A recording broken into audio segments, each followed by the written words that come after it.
These days, I'm not super keen on transformation. I'm really interested in dissolution or like being ripped apart through like bone convicted actual shifting in our being where we could never feel the way we felt before Mm. again. Like we actually feel different in our body. Requires entering spaces psychologically that oftentimes most people won't ever want to go. And usually it requires some level of being reduced to ash in some way in our life, to going down, to descending, to entering the murky territory of grief and immense longing and disconnection. And it's not something that's easy to sell or market or create a methodology around. Welcome to All the Good Men, the podcast that is in response to the question, where are all the good men? I'm your host, Fabienne Anique, a sex, love, and spirit coach dedicated to celebrating and supporting healthy masculinity. Join me as we uncover the abundance of remarkable men in our midst. Here we dive into inspiring conversations with incredible men from diverse backgrounds. Together we'll shine a light on the beauty of healthy masculinity and the good men who embody it. Hello, everyone, all of our listeners. Welcome to this episode of All the Good Men. Today, I have with me here Evan Meyer, which I'm so looking forward to. I met Evan, I want to say, in the summer of last year, and just so appreciate Evan. I so appreciate who you be and how you do. So thank you so much for coming on today. I'm really, really grateful to be able to have this chat with you. Well, thank you for having me. Looking forward to it too. So Evan is an incredible man who does a lot of work with other men and supports a quite broad span of men. I know that you work with a lot of men. You have an incredible podcast and you do your 13 Pines project and all of that. And so we'll chat a little bit about what all of that is, but hugely Evan supports visionary leaders to unlock feral wisdom and really build movements that change the world. And something that I so appreciate about you in the conversations that we've had, and then what I see in terms of what you're creating and what you're doing in the world, is that you cut through the bullshit, right? Or what to you feels like bullshit, right? And that's part of what I appreciate, is that you're like, this feels right, this doesn't feel right, and I'm not afraid to kind of cut through what I feel like doesn't feel right. And that you have this quality of saying what you believe and standing strongly in your conviction without the fear of what kinds of conversations will come up around that. So that, I'm sure, has been a process in and of itself to stand in yourself in that way. But I just want to speak how much I appreciate the way that you do that and the way that you stand, again, in conviction, and also with willingness to have the conversations, with willingness to go deeply into what it is that you're saying without just saying it in an empty way, but really like, here's how I perceive it, and like, let's converse about why. So a lot of appreciation and gratitude for the space that you take up in the world and the way that you do that. I appreciate that. Yeah. So I want to dive right in. And the first thing I want to ask you about is, with that as a preface, something that I have noticed is that you, in what I perceive of you, you are practical and grounded in many ways, but also very deeply connected to spirituality, to your inner world, to sort of the magic of being alive, but then also the deeply, it's not just logical, but it's this kind of like, there's a grounded quality to what you bring. And I so appreciate that kind of like heaven and earth energy that you bring. And with that perspective, meaning the perspective that you bring that bridges and that includes both a deep sense of spirituality, connection to inner world and all of that, and then also this very practical and grounded approach to topics. I'm curious what you see in today's day and age, in like the madness of today's world. What do you see as some of the biggest threats to healthy masculinity?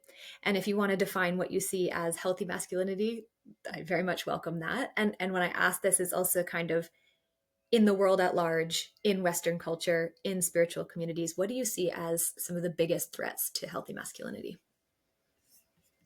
Wow, that is a deep dive right off the bat and a big question. Let's go. We got an hour. Let's go. Yeah, let's go. Yeah, you know, first maybe I'll just start with exploring the definition of masculinity, and I would say that uh, there's a few different ways that you can look at masculinity. I think you know modernity often has I'm hesitant to say the word war, but there's definitely been a pretty heavy handed approach to redefining what masculinity means. And I think that there's a lot to say there. I think there's a lot of traditional masculine values that are really important, that are culturally significant and are why we're here today, still thriving as humans, such as just our tendency to want to protect, to provide, to preside, to scan the perimeter, to keep people physically safe, to be capable of violence. I actually think those are qualities that have been quite important in the past. Obviously, they've been distorted, and I think a big part of the issue that people are facing with these is that they conflate a lot of these traditional values with how they're applied or how they're played out in modernity. And that's not actually a problem with men. That's a problem with our culture, right? And so we all agree to that on some level, as much as we hate to think that we're just products of a sick culture, in my opinion. Mhm. We're also contributors to a sick culture in the dynamics that we play out every day. And so I'm speaking pretty high level right now. I'm not really getting into specifics. But what I would say is that, you know, healthy masculinity, in my perspective, at least right now, and how it's evolving through me, is the willingness, similarly to what you were speaking to at the beginning of this conversation, is to stand in your convictions Mm. and also provide an environment, emotionally, physically, spiritually, in all types of different ways, to allow that in others as well, and in society in general. And that doesn't mean that you have to stand for only your convictions, but you have to stand, I believe, for the ability for people to be fully expressed in the world however they'd like to be, and that as men who, at least in the context of how the world is now from a practical standpoint, who hold the majority of the power in the world, who are the more dominant sex, that we, with that power comes a big responsibility to ensure, um, that the world is kind of contained, that our cultures are contained, that our families are contained, that our people are contained, in a way that allows them to thrive and Yeah. to feel free. Yeah. And I don't think it's actually that more complicated. I think people get really, really into like the weeds and the nuances and all this kind of stuff. Um, but there's certain, and I'll take a breath here in a moment. But there's certain things I've noticed in my own life, and as well working with men over the last 7 8 years, that just feel good to do as a man, and they're generally the right things to do. Hmm. Like providership feels good. Protecting others feels good on an embodied level. It's not a psychological thing that I have to be like, this is what a man should do, and that's why it feels good. Like it literally activates me, it brings me alive. So I think I always kind of like to get altitude Mm. and think about the stretch of humanity over not just the last 50 years or 100 years, but hundreds of thousands of years, and just what were the dynamics that played out that happened to allow us to thrive for so long. Now, I'm not absolutely not saying things were perfect or anything by that means, but certainly that allowed this dynamic to exist before what you might call the patriarchy was really like a toxic situation, which was probably only in the last several thousand years. I mean, they don't always know absolutes, but for sure, we have some pretty good evidence of matriarchal societies in the past that seem to thrive really well, of all types of different configurations of leadership, etc., society, culture, dynamics, relational dynamics that seem to all work, and to have people that were generally um, thrived at least enough to continue the flourishment of humanity. And it's been only in the last several thousand years that that seems to have gone awry.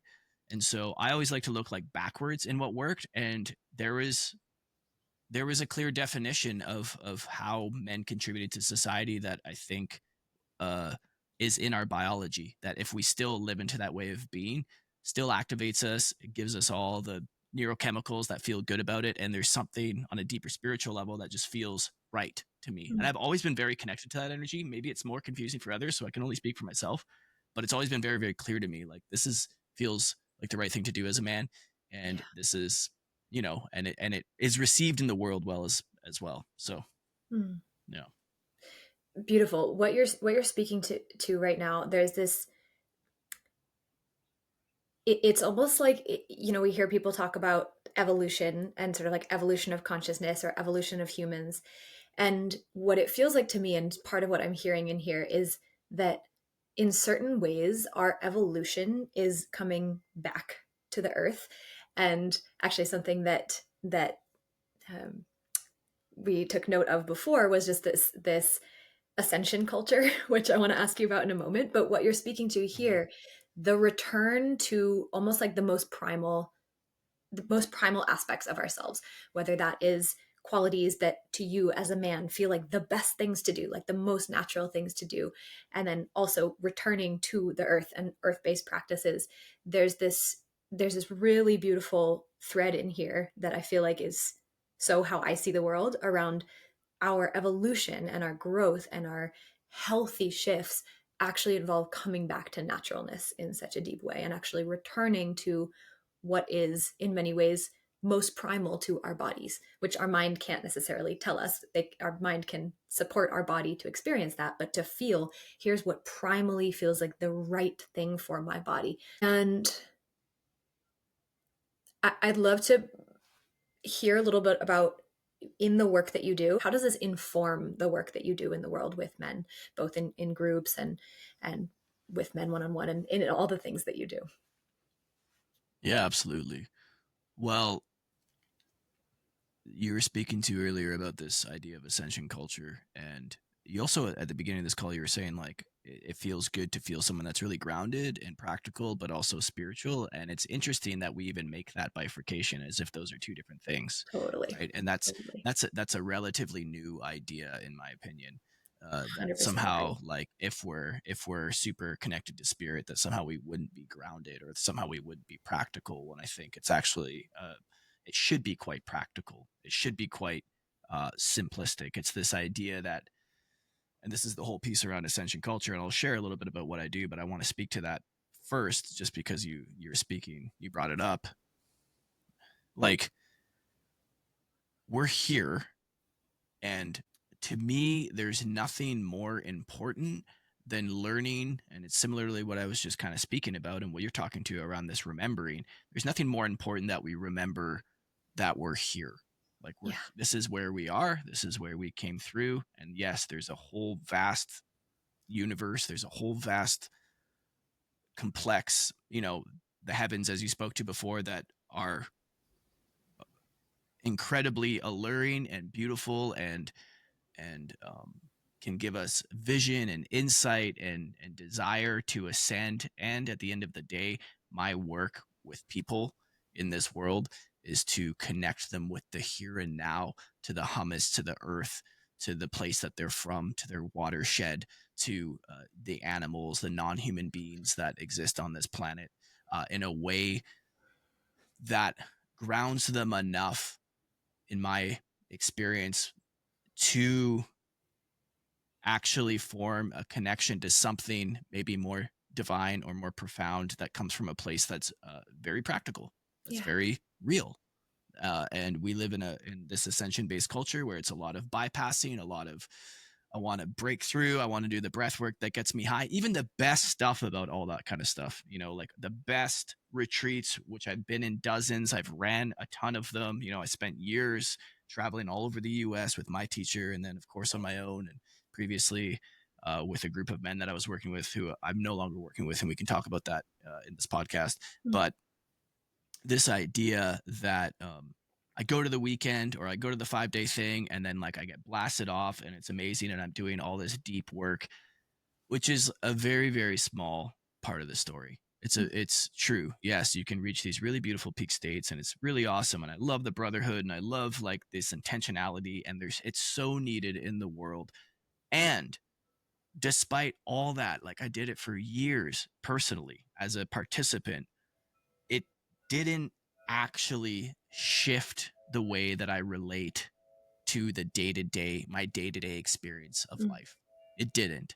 What it did is it teed me up for another exciting desire to get back into that space so I could do it all over again. I'm not saying that it didn't profound like it didn't shift things slightly at home. Maybe I related a little bit different to my partners or the men in my life, or maybe I valued a few things more, got some insights. But in terms of like, are we going to really shift culture, which is my intention in working with people? Like, if I'm going to bring you into an experience, like this is to shift culture. This isn't about us. Yes, of course, we take on our own healing for sure. But if we're going to talk about the problems that men face or the problems that humanity faces or just the problems that the overculture has and the climate that we live in right now, and I'm not speaking like literal climate, but the climate politically, the climate socially, the climate culturally, all of that, that happens through the day-to-day application of our consciousness into everything that Yeah. we're doing, right? And so that's the work. That's what I'm interested in helping people do. And what that requires, in my opinion, is a lot of deprogramming, not adding the practices, not adding the Mhm. different modalities, not adding the whatever, but actually a deep, deep, deep deprogramming to get us back to more of that natural way of relating with the world that Yeah. is reciprocal, that is reverent, that is simple, easy, Yeah. and also incredibly uh, like most of the complexities that we face within our own psyche and in the culture at large are things that we, like I said, are made up and are kind of choosing into. And Mm. so most of us don't even know that. We're just not even conscious that we're doing that, right? Yeah. We're just like, oh, this is my problems. These are the things that have happened to me, da, da, da, all that kind of stuff. Yes, yes, true. Go to the weekend, do the healing, etc. And then like, what's the rest of your life look like? And can you wake up in awe and joy by walking out into my backyard today and like hearing the birds sing and seeing the aliveness of spring as it comes here and like really feel here and present and true and not waiting until I have to get onto my men's group tonight to unload and to Right. dump or for the next retreat and all that kind of stuff. So like that's what I'm interested in. I know I've given you a lot there to It's so chew on. good. Uh, It's so but good. I like that's the practical grounded part. Yeah. It's like, yeah, I can create a self-guided ceremony when I go for a walk out in the hills today and do that Mhm. and like Mhm. have an experience, have a relationship to this moment, to this plant, to this world that isn't contingent on what a bunch of spiritual practices or spirituality, which is honestly kind of been co-opted by the overculture as well in a Mm. lot of ways, and it's heavily capitalistic and it's exclusive, and that's the Mm. exact opposite of what I think a lot of this work Mm. should be. And so I have a lot of love for all the experiences I've had, for all the work I've done with people.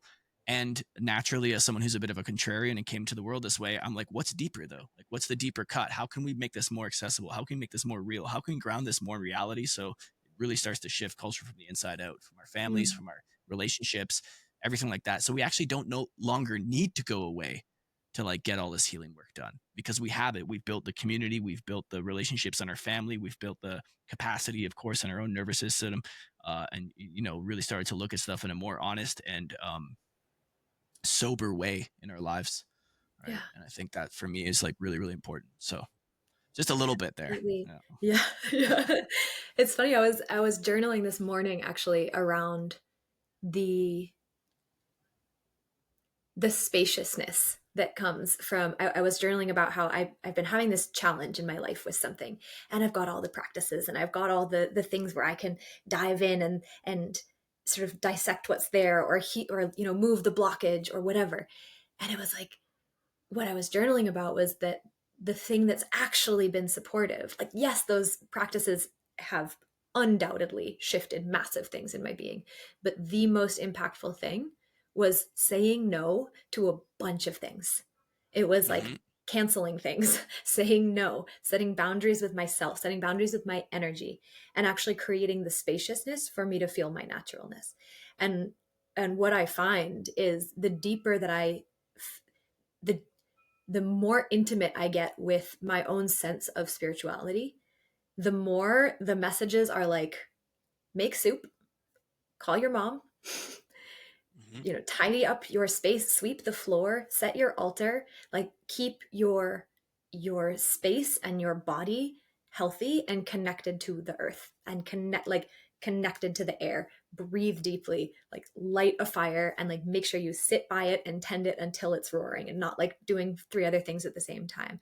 And I've found that the deeper I've gone into a deeply spiritual life with myself, the simpler it becomes in many ways. Like the practice is the simplicity. It is the how can I return to my naturalness? How can I return to the natural world outside and the natural world inside, which means I'm paying attention to my breath, which means I'm paying attention to my soup.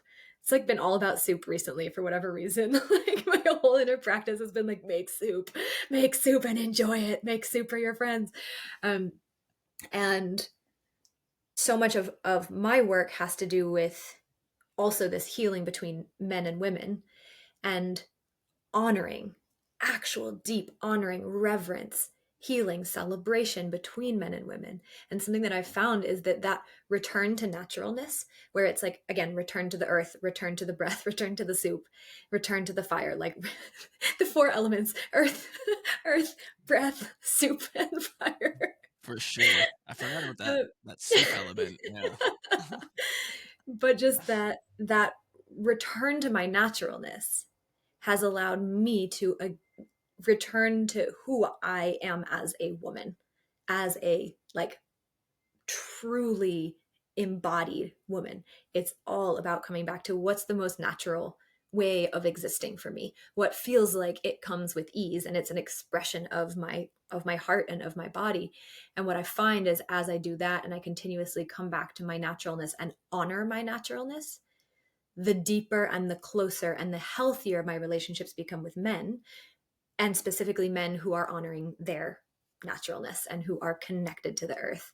And it's funny, I did a poll some years ago that was like, what's the hottest thing that a man can do? And like so many of the answers were like, he's connected to the earth. He's got a relationship to nature.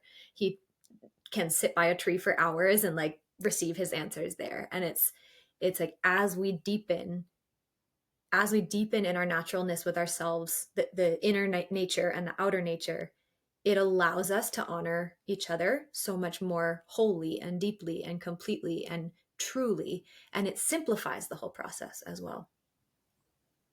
Yeah, I mean, I think maybe it's a product of aging or just getting a little older, a little more wise, but what I am recognizing more and more in my life is it's actually quite simple. Even if I remove the idea and the desire to like keep healing, keep learning more tools, keep da da da, things tend to just naturally resolve Mm-hmm. in that I'm beginning to parse out like how much is the yearning to feel like I need to continually heal and fix things, like which we do and will, Mm. and like how much of that has been kind of sold and programmed to me versus like what's really here right now. Like, am Yeah. I okay? My feet are on the earth. Like for sure, we all there's an we can go infinitely down that rabbit hole of needing to amass more tools, modalities, healings, etc. For sure, and all of those have a place, and I'm grateful for the people in the work that do that. And at the same time, that within itself is another way to get snared into Yeah. the same oppressive ways of relating culturally that lead us to other types of addictions and other types of it's all born oftentimes from this not enoughness, and Mm. not enoughness is often born from a sense of not belonging, and not belonging is something that we obsess over in the human world, and we forget that there's like we always belong. You can't not belong here. You're from here, you're of this place, really. And you often talk, or a lot of your work you said was about repairing and restoring this relational dynamic between men and women, and just coming back into harmony.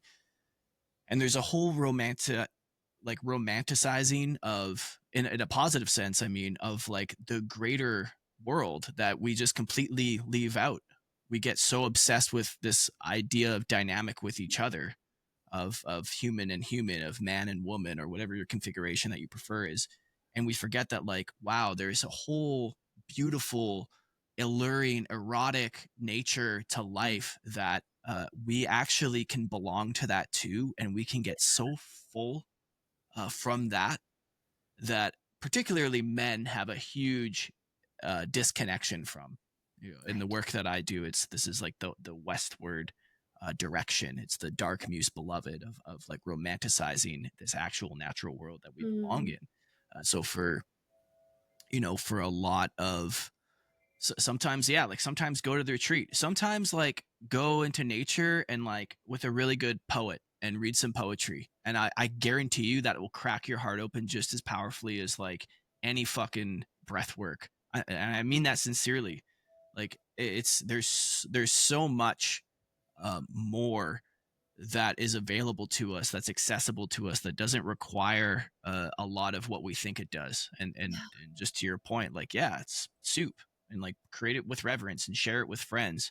yeah. I was driving home today and I was just feeling like, and this is almost so trite, it's ridiculous, but I was just feeling an immense amount of love in my heart. And I was just, when you're in that state, there's just so much available from the natural world. It wasn't like I'm in love and pining over a woman or whatever. It was just like I was just really feeling the energy of connection and belonging and love. That's just always already available all the Yeah. time. And so much of it requires the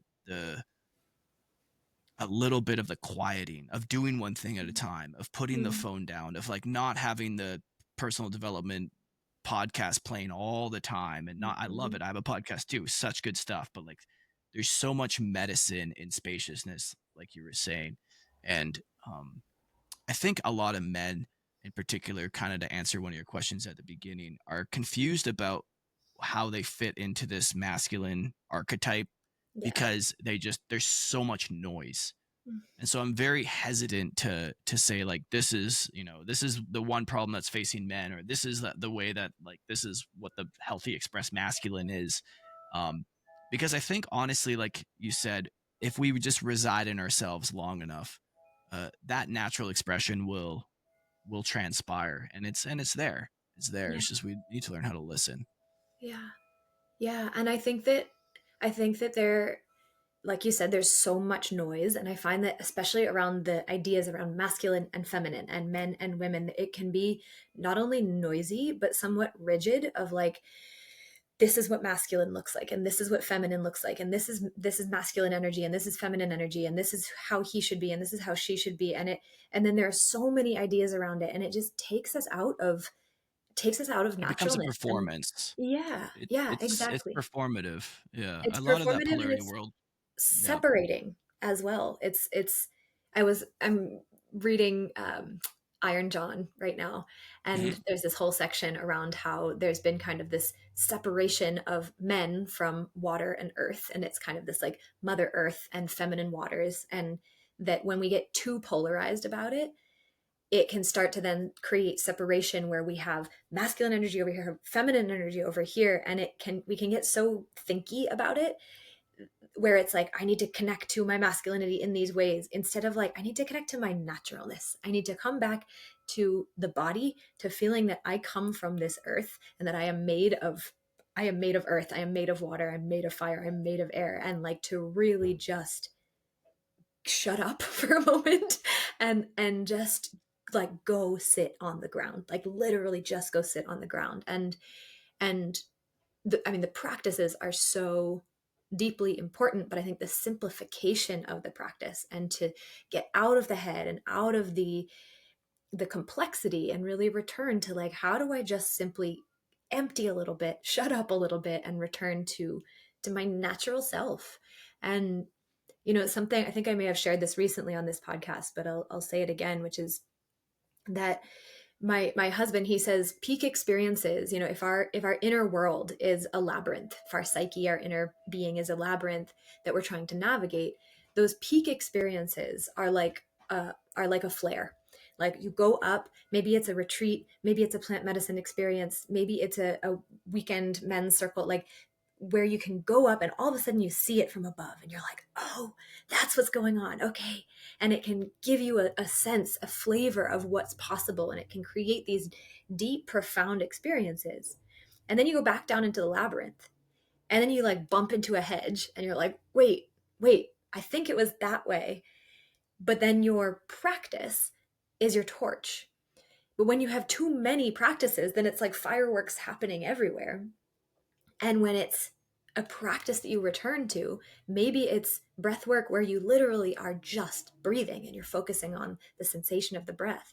Or maybe it's a practice that you learned when you were 15 years old and you keep returning to it and you keep returning to it and you deepen in it day after day after day. The practice, the simplification of the practice actually becomes the thing that takes us deeper than the multitude of I'm doing this, I'm doing this, I'm doing this, I'm doing this.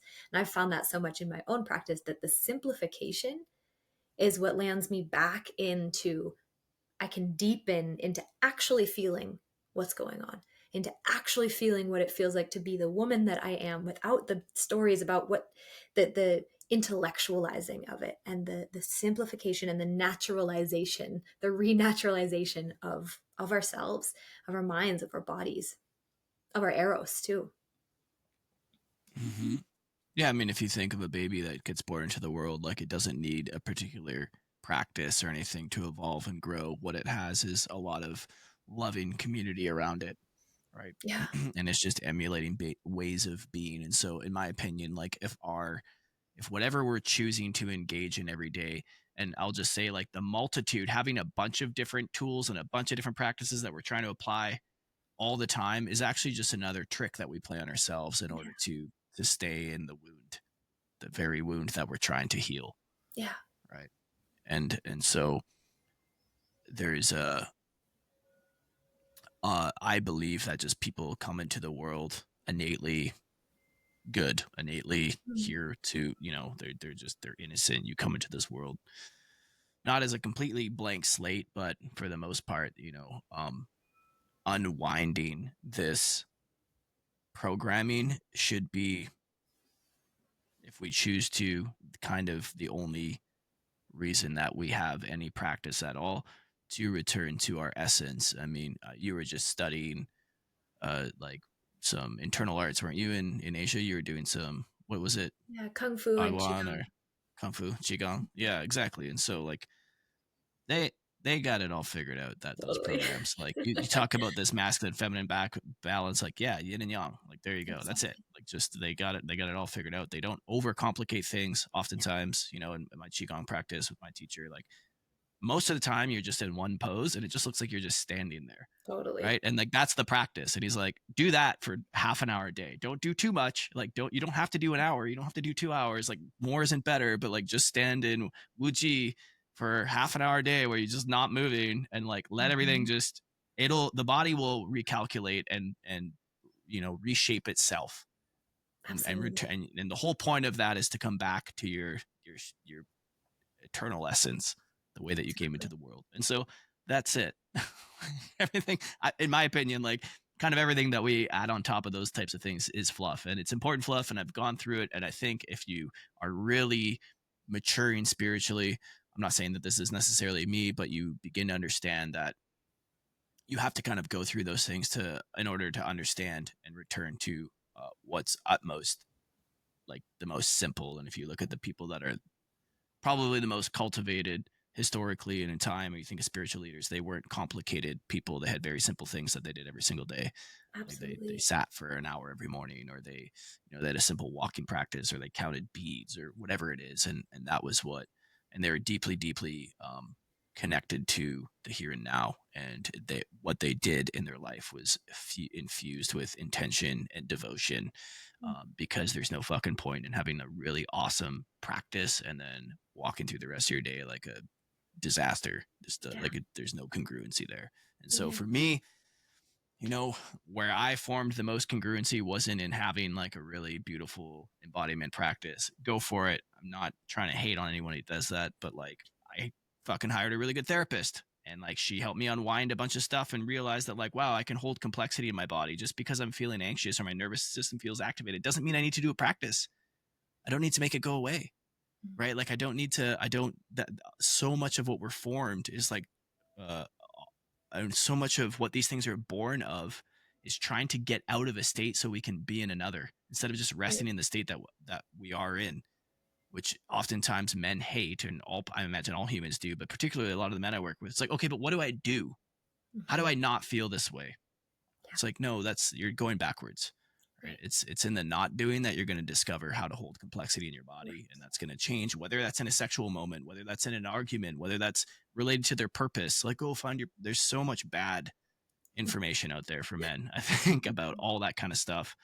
Um, and anyway, I'm getting a little tangential, but I could say a lot to Yeah. that.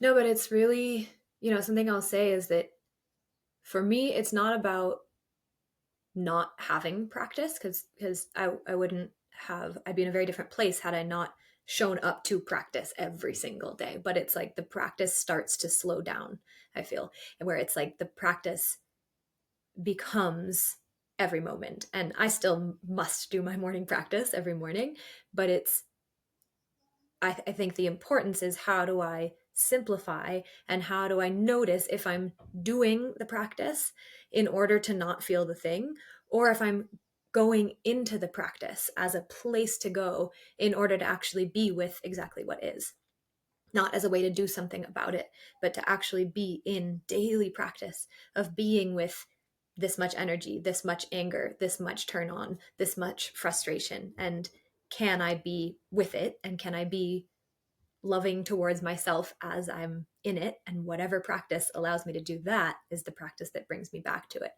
And like you said, it can get kind of sped up where it's like, I'm going to do this and this and this and this and this. But the slowing down of it, the simplification of it, and the returning back to what am I feeling in this moment and can I simply be with it is the practice in and of itself. And for me, any practice that doesn't return me to that isn't working. And any practice that does is where I want to be spending my time. And oftentimes that's making soup, right? Oftentimes that is sweeping the floor. Oftentimes that is listening to my friend, like really Mhm. listening and breathing and doing my practice just as actively in any of those moments, feeling my heart radiating love. Like, can I do that in my meditation? Can I do that when I'm on the phone with my dad? Like, can I do that in every moment where the practice and life stops being something separate? Yeah, exactly. What my qigong teacher said when we were doing some training with him in the U.S. He came over here and was talking about like, hey, listen, if you don't have your life in order, like doing these types of cultivation practices are pointless. Mm. He's like, you can't sit in meditation if your life is if you're completely overrun with anxieties and you're in massive amounts of debt and there's chaos in your life. It's actually pointless because the initial reason for a lot of this stuff, and I'm not talking about necessarily like kind of the new age Western psychological idea of practicing in order to center ourselves, but this stuff was originally created for true spiritual cultivation. Yeah. And so that's why people went through their whole lives living a layperson's life, and then at the end of their lives traditionally would go into like some sort of deeper kind of practice state in order to realize deeper spiritual truths. But oftentimes we kind of have it backwards, right? Where it's like, well, if I just like sort out everything, all the tension in my body, like I don't have to worry about all the fires that are in my life. When it's like, no, no, no, put the fires out first, and then you can sit Yeah. without the tension, right? And I'm not Yeah. saying that it's not so black and white, but I think a lot of people put this stuff backwards. Yeah. And yeah, I think it's a lot of men, and particularly myself included. I was here not long ago. It's like maybe if you just like take care of a few things in your life, Yeah. Yeah. you would And recognize that it's a lot easier to relate with yourself and with others. totally, Yeah, totally. Yeah, it's almost like the one of the most valuable practices we can do is do something boring, quote unquote boring. And like you said, yeah, it's not like, how can I what are the fires I need to put out? What do I need to minimize? What do I need to simplify in order for me to simply sit here and feel my breath? how do I tend the fires that actually are important to me? Right? Am I like building a little fire over here, building a little fire over here? This one's getting out of control and I'm like trying to spray it with water while I try and feed this one. Or am I like very intentionally tending my fire? And I mean, I think some of the most important, or I will say impactful practices are like really just physically interacting with the elements. Build a fire. Like if life is feeling overwhelming, like build a fire in your yard, in a little chimenea, like wherever we can, like connecting to again the naturalness through without overthinking it, but like literally just maybe I'm cooking. Like how can I connect to the natural, the literal elements that life is made up of? And I think those are often the practices that bring us closest to ourselves. Mhm. And historically, it wouldn't be called a practice. It would be kind of Yeah, just like the stuff that you do. You know what I mean? totally. Yeah. It's life. Yeah. Yeah. Chop wood, carry water, make soup. That's right. Yeah. Yeah. Exactly. Really milking that one. So you've spoken to this some, but I would love to just ask this in a more obvious way. But what do you feel like transformation actually takes? Yeah. These days I'm not super keen on transformation. I'm really interested in kind of like dissolution, or like maybe kind of being ripped apart. And I'm saying that a little with a little cheekiness, but there is I think real transformation, like truly, not just a not just where our life looks a little bit different, but we're essentially the same. I wouldn't call that transformation, but true, like bone convicted, actual shifting in our being where we could never feel the way we felt before Mm, again. Like we actually feel different in our body. Requires entering spaces psychologically that oftentimes most people won't ever want to go. mm, And usually it requires some level of being reduced to ash in some way in our life, um, to going down, to descending, to um, entering the murky territory of grief and like immense longing and disconnection. It's not a quick process. And I think what our culture needs in terms of transformation, this type of real transformation, is more like an initiation than just changing the content of our life and calling it transformation, but actually the context and how we relate to mm, ourselves and the world at large forever. To mm. me, that's real transformation. Yeah. And it's not something that's easy to sell or market or create a methodology around. You're Oftentimes, like in my own burn your experience, everything down in order to. yeah. Well, the thing is like I don't think we get to choose, and Mm, I think maybe if I yeah. could say it more succinctly, I think real transformation is not something we choose. It's something that's predicated on literally not having any other option but to shift. Like Mm, life will shift us, yes. right? Yeah. So So I so think, deeply. yeah, I think transformation happens a lot less than we think. Like true, deep, transformative experiences. Um, because I'll be on, like, and I'm speaking directly to in my own experience and to myself. Like, I thought I did a lot of transformational work. I did all the things, all of them. I was living in the jungle almost a decade ago, plant medicine world, deep in that. Went through all the trainings. I got all the teacher training stuff. Was in the polarity world for 5. I was like, I'm different than I was before. But Mhm. then when life got real, I wasn't different. I Mm, wasn't different. When I really was confronted with mm, like life, it's like, oh, I've built a really, really powerful, big spiritual persona of the way that I am, and look how embodied I am, and look at me, Mr. Men's Coach, and all that kind of stuff. But when like life really got hard, no, I regressed exactly to how many of the ways that I was in the past, perhaps even more expressed. mm, Right. And so I didn't, I say that like very I have nothing to hide there. I think a lot of people, when they, if they were really to like peel back some of the layers, it's like, oh, but are you really transformed because you can speak the language, or because you go through the motions, or because you have the community, or because you do the thing, like you give this gift in the world.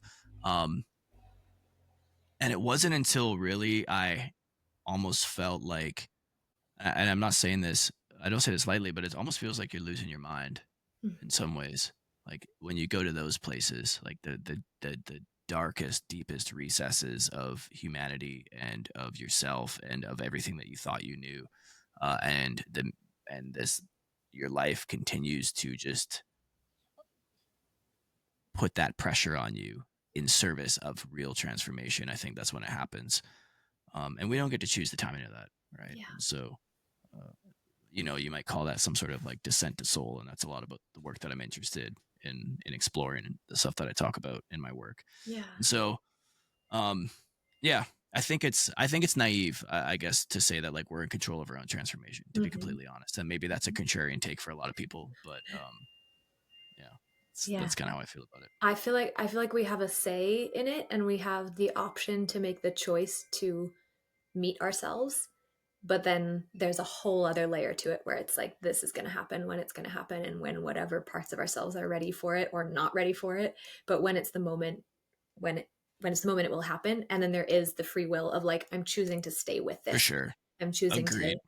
to jump into it and allow myself to complete it, and to really sit with myself, to really be with it. That's a great nuance to it. Like for sure, we have to be active and willing participants in Yeah, allowing that. And conversely, what that requires is a lot of all the resourcing that I did before in myself, all that personal work would be had to happen in order for me to be okay enough to go to the depths that I need to go. So it's kind of like exactly. that stuff all needed to happen, but it wasn't the thing. Like Yeah, that, the product of what I created with those, everything that I did wasn't the thing. It was just the setup for me to go to the depth of like my own beingness. And they gave me some tools and some torches on the way in the labyrinth, right? exactly. But at the end of the day, life is going to initiate us. People Yeah. don't initiate us, programs don't initiate us, coaches don't initiate us. Like there's something bigger at play, and all the tools and resourcing and holding and healing that we've done lead up to that point helps us, along with if we have community.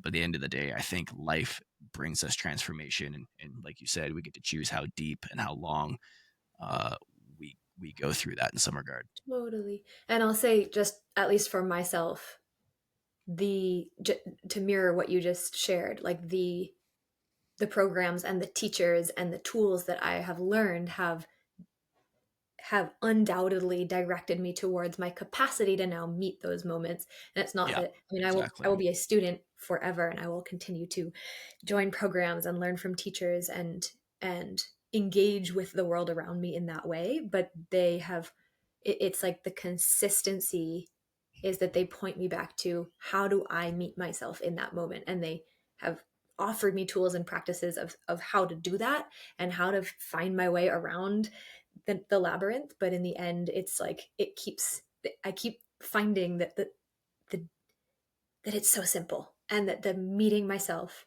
and like approaching myself in a good way and being willing to feel what's there, that's what it all comes back to. And that's and I wouldn't have been able to get there without the practices and tools. So it's not that they're Hmm. irrelevant, it's just that they're not the thing. They point us towards ourselves.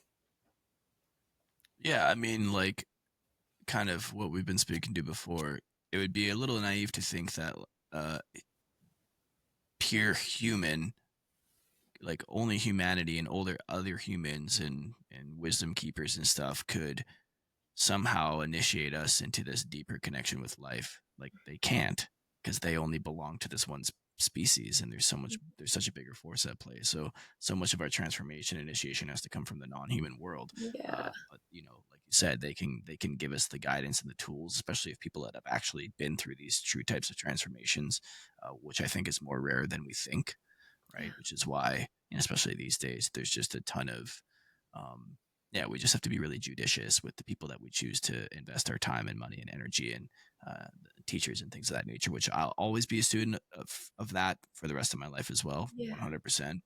And I think as I said, I've gotten more perspective on like what are those really providing and offering me? Oh, it's not them, it's not their wisdom, it's not what they offer, it's not their practices, it's the resource for me to enter into the deeper depths of my own Yes, essence and who I am. exactly. And they're reminders of what we often already know. I recently was For sure. struggling with something relationally, and I called up one of my exes, who's a dear, dear friend of mine, and I was like, "This is what I'm moving through, and I'm wondering if you have any reflections or advice for me." I love calling my exes when I'm having challenges because they like have crystal clear, in many ways, crystal clear vision of me and my challenges because they know me You, so well, but yeah. then have the separation as well. Um, Yeah, and I was like, what's your recommendation? And he was like, I mean, this is obvious, and like you know what I'm going to say, but just go sit by the creek. Like go sit by the creek, and you'll know exactly what to do. And it's like the people around us can serve as, when we're discerning around who those people are, can serve as simple reminders to just connect with our naturalness. It sounds like your work has shifted in this past year, and I'm mhm. curious how all of this, what you're speaking to here, has kind of shifted your approach to what kinds of projects you're working on and how you're working with people. Yeah, so, like, kinda the last year, and as I was just shifting myself, just a lot of shifts in my own life, I recognized that, there are some deeper ways of being and deeper offerings that I wanted to bring through me, and just different offerings, and I also opened to start working, with women.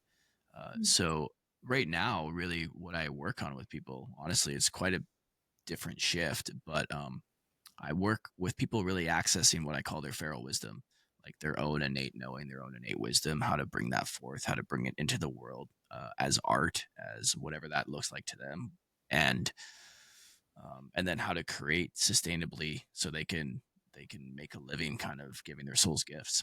And so that's a big part of the work that I'm doing right now. I'm running like a container for a number of people, and the bigger vision for me is to get back into working with people in person, and I want to kind of start to weave. I do a lot of primitive skills. That's a big part of my life. Like making friction fires, building debris huts, spending time in the backcountry, tanning hides, right, etc. Things of that nature. Connecting with like that real core ancestral primal piece. And so the bigger vision now, and I don't know how this is going to transpire, whether it's going to be this year or maybe into the next, is to start bringing people into those environments, and then bringing a lot of the old tools and resources and things that I've cultivated over the last decade, whether that's through internal arts such as qigong, combatives, and wrestling and things like that nature for men in particular is really good. It's a big part of my life right now, and kind of bringing a lot of different facets, and then a lot of this big, let it asking the big questions and letting people live into them as well, in deep, wild, rugged terrain is kind of the desire. And so I've been really taking a break from the in-person stuff and just giving that a rest, and allowing whatever wants to come through next for me to emerge. And so it's been a bit of an inward time for the winter, but now as spring is emerging and things, I'm starting to look at what kind of projects I might want to make in the spring or the summer and fall for experiences of that nature. Yeah. Beautiful, beautiful. Mhm. And it sounds like there's a quality of the, okay, it's in person, and so it's like, how do we create experiences that actually deeply impact how we show up to our day to day, how we actually engage with life on a very practical, by practical I mean like moment to moment basis. How do I Yeah, engage yeah, with differently? how do we have more access to ourselves? That's Yeah. really what it comes down to for me. How do I have more access to self at all time? Right. And so much of the work that this is how I've always been with people is like, there is never a prescription in my world. I don't Mhm. give people prescriptions about what to do based on templates and frameworks and things that I think are good for them, or you have to do this because this is what I did. But it's really like, how do we return to our own essence? And I find that like most of the time, if I just get off the grid for long enough, I've spent months off grid. Um, all the answers are there, and we've kind of already touched on this. And so I just Mhm. want to curate an experience for people where they can just go out and feel like held and safe enough to just explore and be working with their hands and something tactile, right? And like and just really exploring themselves and creating art with their life, because I think that's what we're here to do, is to Yeah. create art with our lives. Yeah. Yeah, absolutely. It's so funny. I feel like you spoke you kind of started speaking to this a little while ago, but just like the search for purpose. I feel like one of the best solutions for when we're feeling disconnected from our purpose is like make something with your hands, like do something with your hands that isn't this or this, or For this. sure. Like do Yeah. Yeah. something real with your hands, create with our hands, because in many ways it's I feel I feel like in many ways our purpose as humans is kind of to allow our hands to be the carriers of our heart, uh, to allow our hands to create something that is an expression of our being and that is an expression of our love. And so that disconnect from purpose, I think, often happens when there's like we're disconnected from our heart and our hands, and we're up here trying to figure it out. And I think that like mind, heart, hand connection is one of the most powerful things we can do to reconnect to purpose.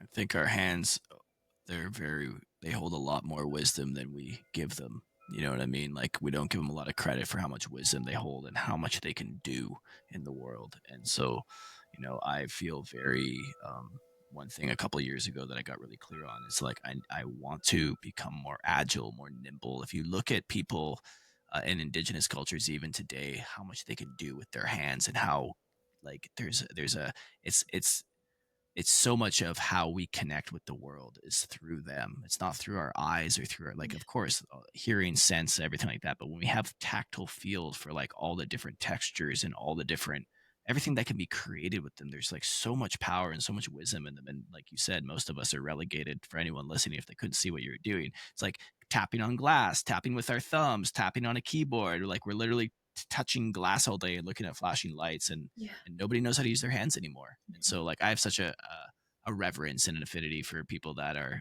craftspeople, and something that I really aspire to do in my life. I create a lot of things. I have this little gourd that I made, and I like sewed a net that Amazing. I hollowed out. This drum was made by my friend. Like I have my home is filled. This is a buckskin that I tanned myself and everything like that. Here it's super soft, and I'm gonna make a bag out of it. So like filling my life with things that and my home with things that I've made myself, I think is just a really good way to, again, like talk about meditation, talk about a practice, right? And then you end up with like a product, which is pretty nice Absolutely. sometimes too. So yeah, Absolutely. that's the kind of stuff that I want to teach and kind of inspire people to do in a big way in my life. Beautiful. Beautiful. So if people are wanting to work with you or talk to you or find out about either events in person Yeah. or online, things that you're getting up to, or find your podcast, how Yep. how can people find you and access you? For sure. So the best way to find me is just to go to evanmeyer.co. That's co, and Meyer is Meyer. You can find me there, and honestly, it's a one-page thing. Put your email in, and I share everything up in my email list. That's really where I talk to people. And if you want, you can find me on Instagram as well. It's at I am Evan Meyer, and that's where I do a lot of my writing. So you can learn kind of how I Beautiful. see the world there. Yeah. Amazing. Well, thank you so much, Evan. I so value your approach and your naturalness and the simultaneous depth and simplicity that you embody and that you carry forth in what you're sharing with the world. So thank you so much for being who you be. I so deeply appreciate you. Thanks for having me, and yeah, hope to get to see you again in person soon. Absolutely. All right. Thank you so much.